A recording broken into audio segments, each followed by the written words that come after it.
Thank you so much, Excellency Ambassador.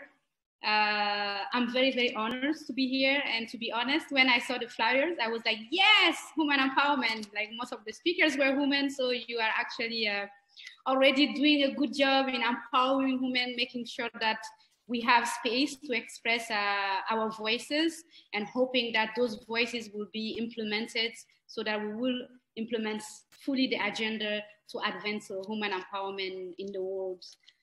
So to be honest, when Ambassador Mohamed contacted me and asked me to be a speaker and then to be talking about the challenges that youth and women are facing today, and what can we do? And I actually was reflecting mainly about my own life and my own story.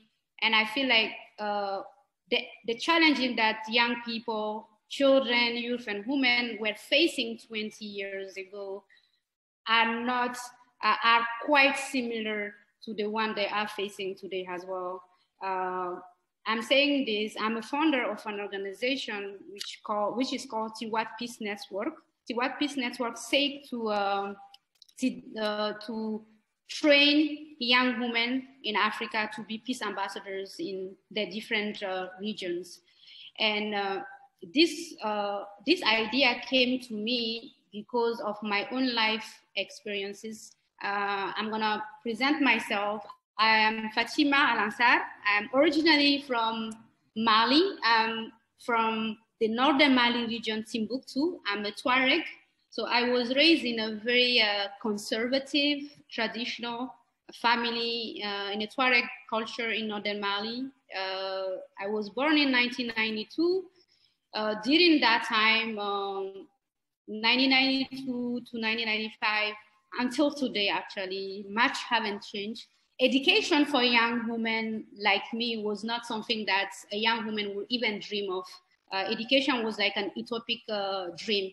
But I was lucky enough that my father joined the army, and we left the northern Mali region, and we went and lived in Bamako, in Kati, in the military camp. And every summer, then I was able to have access to education. So every summer I would go back to the northern Mali region, to my community, and teach those other young girls what I learned at school. I would teach them how to read and write. Since then, I knew that education, it's what I wanted to bring back to my community, but I wanted to bring back a safe education. So I really worked hard. I fought. I met with the Minister of Education when I was 17 only, and I requested to have my own land to build school for young girls in my community. So he was like, how come a young girl like me can just come to my office and be like, I build a school? Do you even know how the education system works? Do you even know what are like the challenges that the Malian education system is facing now? Without even like doubting. And he was like, can you even run a school? Do you know how the school system works? I was like, yeah, why not? So he was like, I'm gonna let you run a summer school. If you successfully run that school, I'm gonna give you land to build your own school. So I successfully ran that summer school. So I got my land to build my own school for young girls in northern Mali. I was able to build the school in 2012, but guess what? The school was destroyed after 1 year of running. The school was destroyed by the rebel group, because I don't know if you guys have following what happened in 2012 in northern Mali. The Islamic group, the rebel group, took over the whole region for 1 year, and they have destroyed a lot of schools, especially girls' schools. And since then, I was like, yeah, my ambition is to give education to young women, give education to young girls. I think it should go beyond just giving them education. It should go beyond giving them safe education. And I think that's what a lot of young women, at least in a conflict zone region, are facing today. Although women represents the majority of those affected by conflict, they have been historically excluded from formal process dealing with war and peace. In time of conflict, the risk of experiencing violence when leaving one home and community to perform their daily activity is very high. And I have personally experienced that, and I have close friends, close family who have experienced that too. Currently in Mali and in a lot of like conflict zone areas, young girls are used as weapon of war, and also they are used as an exchange during negotiation process. They have been sold, and despite all this disproportional impact of conflict on women, they are still largely excluded from peace negotiation and peace building process. And I have to say, Mali have been going through a conflict since I was born to today, but for the first time this year, we have women have a seat on the peace building negotiation table, because Mali have signed a peace agreement with the rebel groups in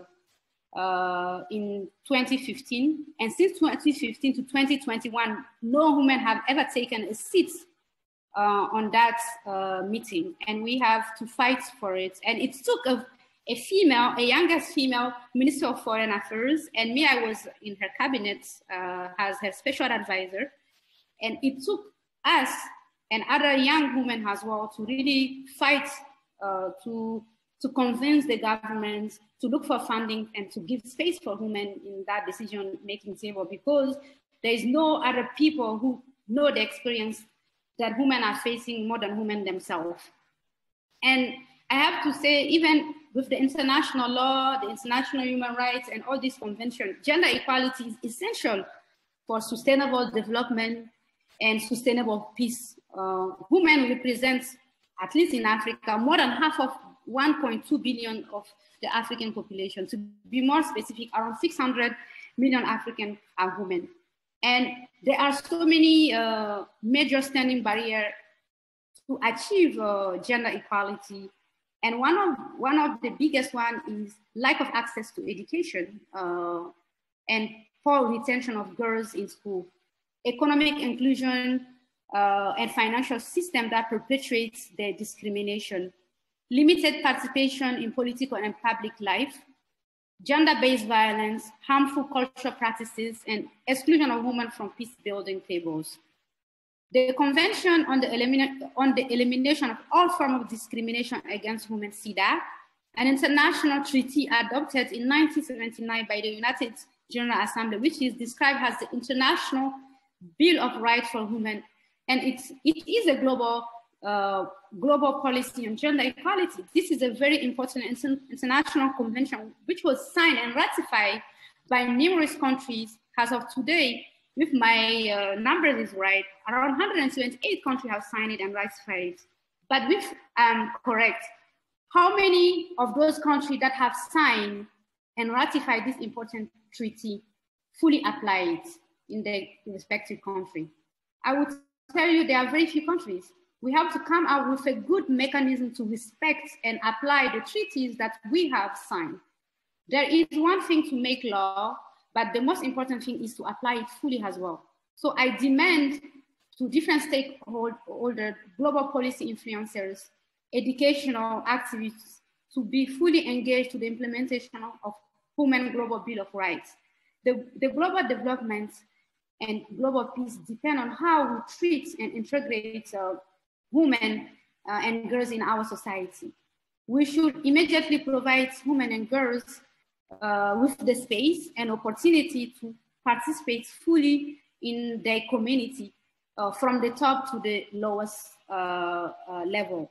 When we empower women, when we empower girls, we don't only empower one person, we empower a whole community and we empower a whole society. So we need to take time to invest on our young women and give space to young people, to young women at the decision-making table, and make sure that the law that we implement, we follow up and we make sure that it's fully implemented in our respective countries.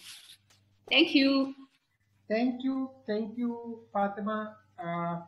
We